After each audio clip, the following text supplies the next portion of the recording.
যে সমস্ত ছাত্রছাত্রী তোমরা বর্ধমান ইউনিভার্সিটিতে পড়াশোনা করো, যাদের BA six semester political science আছে, GE2, তাদের জন্য আমি 10 নম্বরে যে সাজেশনগুলো রেখেছি তোমরা ভালো করে লক্ষ্য করো। প্রথম প্রশ্ন, লোকসভার অধ্যক্ষের ক্ষমতা এবং পদমর্যাদার মূল্যায়ন করো। লোকসভা, এবারে বিষয় বলে রাখি, লোকসভা হচ্ছে আমাদের ভারতের পার্লামেন্টের দুটো কক্ষ, রাজ্যসভা, লোকসভা। তার লোকসভায় যে সভাপতিত্ব করেন স্পিকার, সেই স্পিকারের, আর রাজ্যসভায় সভাপতিত্ব করেন কে? উপরাষ্ট্রপতি। এখানে বলা হয়েছে লোকসভার অধ্যক্ষ, অধ্যক্ষ মানে স্পিকার, স্পিকার সম্বন্ধে ক্ষমতা এবং পদমর্যাদা মূল্যায়ন করো। নেক্সট প্রশ্ন 10 নম্বরে, ভারতীয় প্রজাতন্ত্রে রাষ্ট্রপতির ক্ষমতা ও কার্যাবলী আলোচনা করো। এই প্রশ্নটা হচ্ছে আমাদের ভারতবর্ষের রাষ্ট্রপতির কিছু যে ক্ষমতাগুলো দেওয়া হয়েছে, সেই ক্ষমতাগুলো এবং তার যে কার্যাবলী, তার কি কি কাজ, আমাদের ভারতের রাষ্ট্রপতি তার কি কাজ। আমাদের ভারতের রাষ্ট্রপতি এখন বর্তমান মাননীয়া দ্রৌপদী মুর্মু। সেরকম এই ভারতীয় প্রজাতন্ত্র, প্রজাতন্ত্র মানে আমরা ভারতবর্ষ একটা প্রজাতন্ত্র দেশ, সেই দেশের যে রাষ্ট্রপতি তার যে পাওয়ার অ্যান্ড ফাংশন কি, ঠিক আছে।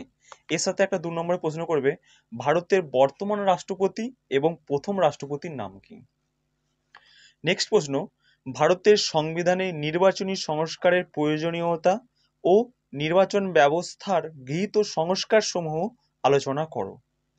যে আমাদের আমাদের ভারতীয় সংবিধানে যে নির্বাচনী একটা যে প্রক্রিয়া, যে সংস্কার, এই প্রশ্নটা যেহেতু এবছর লোকসভার ইলেকশন, সেহেতু এই প্রশ্নটা একটু ভালো করে তোমরা করবে। এর সাথে 2 নম্বরে করবে নির্বাচন কমিশনের গঠন কী রূপ। ওকে। নেক্সট প্রশ্ন, ভারত ভারতীয় সংবিধানে ভারতীয় সংবিধান প্রণয়নে ভারতীয় সরি সংবিধান প্রণয়নে ভারতীয় গণপরিষদের ভূমিকা আলোচনা করো। গণপরিষদ, যে আমাদের একটা ভারতের সংবিধান যে রচিত হবে, সেই সংবিধান রচনার জন্য প্রথম তৈরি হয় গণপরিষদ। সেই গণপরিষদ বিভিন্ন রকম অধিবেশন বসে, সেই অধিবেশনের মাধ্যমে বিভিন্ন কমিটি গঠন করা হয়, সেই কমিটিগুলোর মাধ্যমে আস্তে আস্তে আমাদের কি হয়েছিল, ভারতের সংবিধান রচনা কার্যকাল শুরু হয়েছিল। সেই ভারতীয় সংবিধান রচনা করেছিলেন ডক্টর BR আম্বেদকর। ওকে। নেক্সট প্রশ্ন, ভারতীয় সংবিধান সংশোধন পদ্ধতি সমূহ আলোচনা করো। নেক্সট প্রশ্ন আসি, কেন্দ্র রাজ্যের মধ্যে পারস্পরিক প্রশাসনিক সম্পর্ক আলোচনা করো। কেন্দ্র ও রাজ্য, কেন্দ্রের সাথে রাজ্যের যে একটা লিঙ্ক, একটা প্রশাসনিক সম্পর্ক, শাসন কার্য পরিচালনার জন্য, ঠিক আছে, একটা প্রশাসনিক যে কাজকর্ম পরিচালনার জন্য যে তাদের মধ্যে একে অপরের সাথে কিভাবে কোঅপারেট করছে, সেই সম্পর্কটা আলোচনা করতে বলছে। ঠিক আছে। এর মধ্যে আছে কেন্দ্র ও রাজ্যগুলির মধ্যে আইনজনিত সম্পর্ক ব্যাখ্যা করো। ঠিক আছে, এই প্রশ্নটা কি, কেন্দ্র রাজ্যের মধ্যে পারস্পরিক প্রশাসনিক সম্পর্ক আলোচনা করো। আর এর সাথে এটা দেখে রাখবে, কেন্দ্র ও রাজ্যগুলির মধ্যে আইনজনিত সম্পর্ক ব্যাখ্যা করো। শেষ একটা 10 নম্বরে যে প্রশ্ন তোমার সামনে বলছি, এই প্রশ্নটা খুব ভালো করে যত্ন সহকারে করবে। এবছর এই প্রশ্নটা খুবই ইম্পর্টেন্ট যোগ্য প্রশ্ন। এই প্রশ্নটা অবশ্যই আসবে। ভারতের প্রধানমন্ত্রীর ক্ষমতা ও পদমর্যাদা আলোচনা করো। এই প্রশ্নটা এই 10 নম্বর প্রশ্নগুলোর মধ্যে যে প্রশ্নগুলো তোমরা ভালো করে করবে, প্রথম প্রশ্ন বলেছি তোমাদের, ভারতীয় সংবিধানে নির্বাচনী সংস্কারের প্রয়োজনীয়তা ও নির্বাচন ব্যবস্থার গৃহীত সংস্কার সমূহ আলোচনা করো। এর সাথে করবে নির্বাচন কমিশনের গঠন কীরূপ, এই একটা প্রথম প্রশ্ন। দ্বিতীয় প্রশ্ন করবে ভারতীয় সংবিধান সংশোধন পদ্ধতি, ভারতীয় সংবিধান সংশোধন পদ্ধতি সমূহ আলোচনা করো। আর একটা প্রশ্ন ভালো করে করবে যে ভারতের প্রধানমন্ত্রীর ক্ষমতা ও পদমর্যাদা আলোচনা করো। এই 3টে প্রশ্ন একটু ভালো করে জোর দিয়ে করবে। ওকে। এবারে আসছি তোমাদের 5 নম্বর প্রশ্ন। 5 নম্বর প্রশ্ন ভালো করে লক্ষ্য করো তোমরা, সংক্ষেপে ভারতের রাষ্ট্রপতির 352 নম্বর ধারার জরুরি অবস্থা সংক্রান্ত ক্ষমতাগুলি আলোচনা করো। রাষ্ট্রপতি যে জরুরি অবস্থা জারি করতে পারে। ধরো আভ্যন্তরীণ যে গোলযোগ শুরু হয়েছে, একটা একটা দাঙ্গা হাঙ্গামা বেঁধে গেছে, তখন রাষ্ট্রপতি কি করে, তখন সেখানে 352 নম্বর ধারায় সেখানে জরুরি অবস্থা জারি করে। সেখানে পুরোপুরি হবে কেন্দ্রীয় সরকার, পুরোপুরি হবে রাষ্ট্রপতি সেই জায়গায় শাসন পরিচালনা করে। আমাদের ভারতবর্ষে 3বার যাবৎ এটা হয়েছিল জাতীয় জরুরি অবস্থা। ঠিক আছে, নেক্সট হচ্ছে রাজ্যসভার কার্যাবলী আলোচনা করো। রাজ্যসভা, পার্লামেন্টে দুটো কক্ষ, রাজ্যসভা, লোকসভা। যে রাজ্যসভার যে গঠন, সে গঠন, কতজন সদস্য, আর রাষ্ট্রপতি কতজন ব্যক্তিকে ও রাজ্যসভায় নিয়োগ করতে পারেন, এই যে পুরোপুরিভাবে রাজ্যসভার গঠনের মধ্যে সব কিছু থাকবে। নেক্সট প্রশ্ন, ভারতের নির্বাচন কমিশনের কার্যাবলী কি কি?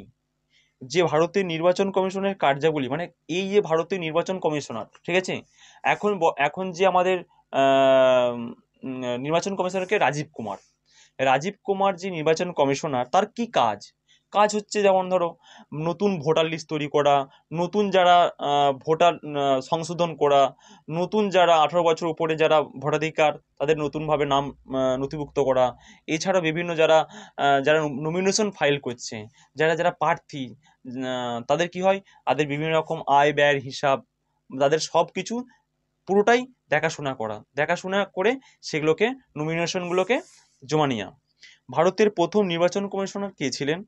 নেক্সট প্রশ্ন, কোনো রাজ্যের রাজ্যপালের স্ববিবেচনা প্রসূত ক্ষমতাগুলি সংক্ষেপে আলোচনা করো। প্রশ্নটা যদি ঘুরিয়ে দেয় রাজ্যপালকে কে, প্রশ্নটা যদি ঘুরিয়ে দেয় যে রাজ্যপালের স্বেচ্ছাধীন ক্ষমতা বলতে কি বোঝো, বা রাজ্যপালের স্বেচ্ছাধীন ক্ষমতাগুলি আলোচনা করো। নেক্সট সময় একটা প্রশ্ন করবে যে রাজ্যপালকে কে নিয়োগ করেন। নেক্সট প্রশ্ন, ভারতীয় সংবিধানের 14 নম্বর ধারায় প্রদত্ত সাম্যের অধিকার প্রকৃতি ও ব্যাপ্তি সংক্ষিপ্তভাবে আলোচনা করো। ভারতীয় সংবিধানের 14 নম্বর ধারায় প্রদত্ত সাম্যের অধিকারের প্রকৃতি ও ব্যাপ্তি সংক্ষিপ্তভাবে আলোচনা করো। এবার আসি নেক্সট প্রশ্ন, যে রাষ্ট্র পরিচালনায় নির্দেশমূলক নীতিগুলি আলোচনা করো। ঠিক আছে, রাষ্ট্র পরিচালনার নির্দেশমূলক নীতিগুলি আলোচনা করো। এর সাথে একটা প্রশ্ন দেখে রাখবে, ভারতের সংবিধানে বর্ণিত রাষ্ট্র পরিচালনার নির্দেশমূলক নীতিগুলি তাৎপর্য সম্পর্কে একটি সংক্ষিপ্ত টিকা লেখো। প্রশ্নটা একই প্রশ্ন, যদি প্রশ্নটা দেয় যে রাষ্ট্র পরিচালনায় নির্দেশমূলক নীতিগুলি আলোচনা করো, এর সাথে এই প্রশ্নটা যদি ঘুরিয়ে দেয় যে ভারতের সংবিধানে বর্ণিত রাষ্ট্র পরিচালনার নির্দেশমূলক নীতিগুলির তাৎপর্য সম্পর্কে একটি সংক্ষিপ্ত টিকা লেখো, প্রশ্নটা একই। নেক্সট প্রশ্ন, ভারতের হাইকোর্টের গঠন ও কার্যাবলী সংক্ষিপ্তভাবে আলোচনা করো। নেক্সট প্রশ্ন, যে ভারতীয় সংবিধানে 19 নম্বর ধারা ব্যাখ্যা করো। 19 is a most important of কনস্টিটিউশনে, মানে 19 নম্বর ধারায় কি বলেছে, মানুষের মানে স্বাধীনভাবে চলাফেরা মৌলিক অধিকার। 19 নম্বর ধারা হচ্ছে মানুষের মৌলিক অধিকার, স্বাধীনভাবে চলাফেরা করার অধিকার, কথা বলার অধিকার, বসবাস করার অধিকার, এই যে জিনিসগুলো আছে, কিন্তু শুধুমাত্র বাদ হয়েছে সম্পত্তির অধিকারটা, শুধুমাত্র বাদ হয়েছে। ঠিক আছে, এই জিনিসগুলো আছে। এর সাথে এক্সট্রা করে একটা প্রশ্ন দেখে রাখবে, ভারতীয় দল ব্যবস্থার 5টি বৈশিষ্ট্য লেখো। দল ব্যবস্থা, দল বলতে আমাদের ভারতবর্ষে, আমি ভারতবর্ষের সম্বন্ধে বলছি, ভারতবর্ষের জাতীয় দল আঞ্চলিক দল কোনগুলো? জাতীয় দল হচ্ছে কংগ্রেস, বিজেপি, এগুলো জাতীয় দল। আঞ্চলিক দল কি? টিএমসি, তৃণমূল কংগ্রেস, আচ্ছা, তারপরে হচ্ছে সিপিএম, এগুলো হচ্ছে কি, এগুলো হচ্ছে আঞ্চলিক দল। ঠিক আছে, তাহলে দল ব্যবস্থা কি, একটা দল যে স্বীকৃতি লাভ করবে, দল যে একটা সর্ববর্তী স্তরে যাবে, পুরোটাই কিন্তু নির্বাচন কমিশনার ঠিক করে দেয়। তাদের কি সিম্বল হবে, কত পার্সেন্ট তাকে পেতে হবে সে জাতীয় দল হিসেবে স্বীকৃতি লাভ করতে গেলে, আঞ্চলিক দলের স্বীকৃতি লাভ করতে গেলে। ঠিক আছে, একটা দল, এবারে ধরো কোনো একটা নিয়ম আছে, আমি কেউ বিজেপি করছে, সঙ্গে সঙ্গে আবার সঙ্গে সঙ্গে কিছুদিনের মধ্যে 3 মাসের মধ্যে চলে এলো বিজেপি, সরি তৃণমূলে এসে গেল, আবার তৃণমূল থেকে কিছুদিন হলো আবার চলে গেল। এই যে দল বিরোধী আইন, দলত্যাগ যে একটা নীতি, সেটা কিন্তু প্রথম পাস করা হয়েছিল, যাদের দলত্যাগ সবসময় করা যাবে না। দলত্যাগ পাস হয়েছিল, বিলটা 1923 সালে পাস হয়েছিল। ওকে, এই দল ব্যবস্থার কিছু বৈশিষ্ট্য আছে, সেই বৈশিষ্ট্যগুলো ভালো করে করবে তোমরা। ছাত্রছাত্রী আছো, যদি পুরো এই সেটটা আমার কাছ থেকে নোটটা নিতে চাও, তোমরা আমার সাথে হোয়াটসঅ্যাপে কন্ট্যাক্ট করবে, আমি তোমাদের হোয়াটসঅ্যাপ নাম্বার দিয়ে দেবো। এছাড়াও ভালো করে আমার ফিফথ সেমিস্টারের সাজেশনটা যারা করে গিয়েছিলে তারা পুরোপুরিভাবে 100% কমন পেয়েছো তোমরা। এছাড়াও দেখো, তোমার 2 নম্বর দিয়েছি, প্লাস 10 নম্বর 5 নম্বর সব সাজেশন দিয়েছি। আমি তোমাদের ডেসক্রিপশন বক্সে লিঙ্কটা দিয়ে দেবো, ঠিক আছে? ডেসক্রিপশন বক্সে লিঙ্কটা দিয়ে দেবো, তোমরা দেখতে পারো যে ফিফথ সেমিস্টারে কতটা সাজেশন কমন পড়েছে। আমি তোমাদের এখন থেকে দিয়ে দিলাম সাজেশনটা, ভালো করে করবে যাতে তোমরা ভালো করে নাম্বার পেতে পারো, ঠিক আছে? আর একটা কথা তোমাদের বলে রাখি, তোমরা আর এই যে প্রশ্নগুলো বলছি 2 নম্বরে, এই প্রশ্নগুলো আমি একটা লিঙ্ক তোমাদের দিয়ে দেবো। এই প্রশ্নগুলো সব কিছুই কিন্তু ওর মধ্যে আছে, তোমরা দেখে দেখে নিতে পারো, হয়েছে? প্রথম 2 নম্বরে যে প্রশ্নগুলো সাজেশন মাফিয়ে রেখেছি, সেই প্রশ্নগুলো ভালো করে লক্ষ্য করো। ভারতীয় সংবিধানের এক ব্র্যাকেটের মধ্যে এক ব্র্যাকেটের মধ্যে এক অনুচ্ছেদ অনুসারে আমাদের দেশের নাম কি? ঠিক আছে, রিপিট করছি, ভারতীয় সংবিধানে এক অনুচ্ছেদ অনুসারে আমাদের দেশের নাম কি? নেক্সট প্রশ্ন, গণপরিষদের খসড়া কমিটির 2 জন সদস্যের নাম লেখো। ভারতের পার্লামেন্টের গঠনকারী অঙ্গগুলি কি কি? রাজ্যসভা ও লোকসভার মনোনীত সদস্যের সংখ্যা কত? ভারতীয় দল ব্যবস্থার 2টি প্রধান বৈশিষ্ট্য লেখো। গণপরিষদের প্রথম সভাপতি কে ছিলেন? ভারতে কতগুলি রাজ্য ও কেন্দ্রশাসিত অঞ্চল আছে? ভারতীয় সংবিধানের প্রস্তাবনায় উল্লিখিত যে কোনো 2টি নীতি উল্লেখ করো। অর্পিত ক্ষমতাপ্রসূত আইন কি? ভারতের মুখ্য নির্বাচন কমিশনার কার দ্বারা নিযুক্ত হন? সংবিধানের 1 এর ক ধারায় বিষয় কি?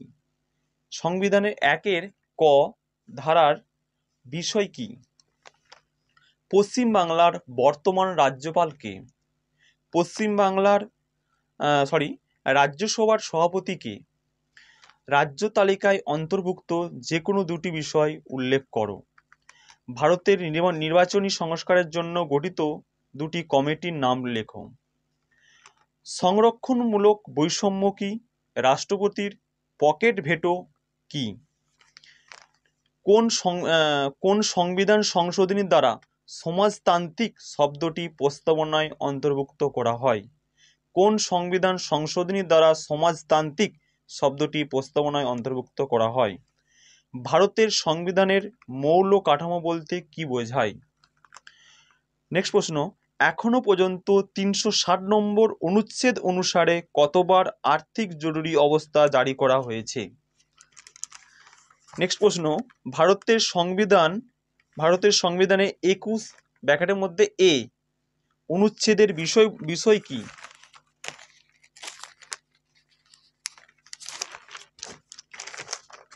নেক্সট প্রশ্ন, এমএলএ এবং এমপির মধ্যে পার্থক্য লেখো। এমএলএ হচ্ছে একটা রাজ্যের মধ্যে যখন নির্বাচিত হয় বিধানসভা বলো, তখন কি হয়, তারা এমএলএ নির্বাচিত হয়। এমএলএ হচ্ছে মেম্বার অফ লেজিসলেটিভ অ্যাসেম্বলি, ঠিক আছে? এমপি মানে হচ্ছে মেম্বার অফ পার্লামেন্ট, ঠিক আছে? আর হচ্ছে প্রথমত বলি, একটা এমএলএ হচ্ছে শুধুমাত্র বিধানসভায়, একটা মাত্র বিধানসভায় শুধুমাত্র নির্বাচিত হয় একজন এমএলএ।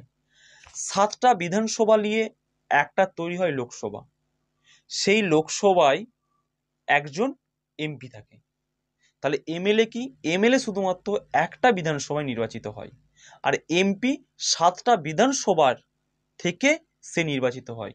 তাহলে ভালো করে শুনো, বিধানসভা একটা বিধানসভা, ঠিক আছে?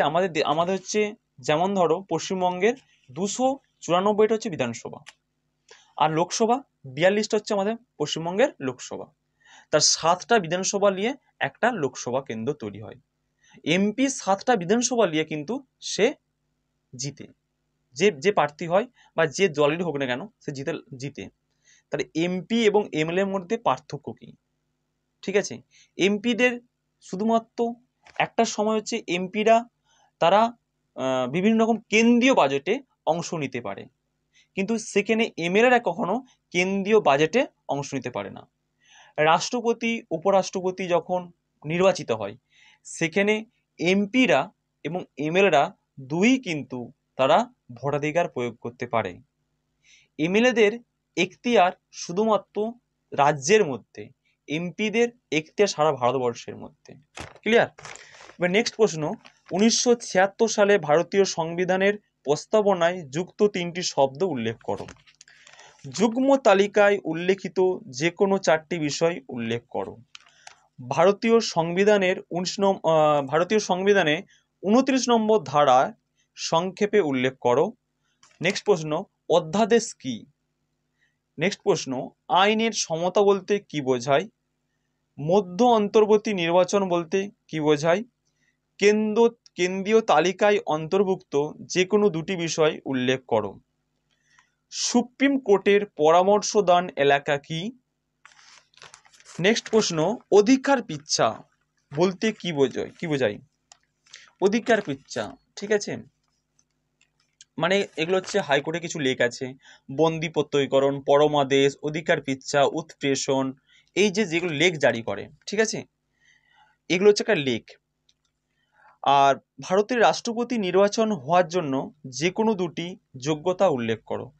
যে কোনো যোগ্যতা, রাষ্ট্রপতি বলো, প্রধানমন্ত্রী বলো, স্পিকার বলো, যে কোনো যোগ্যতা, তাকে মোট একটা কিন্তু কমন হচ্ছে কি, তাকে অতি অবশ্যই ভারতের নাগরিক হতে হবে।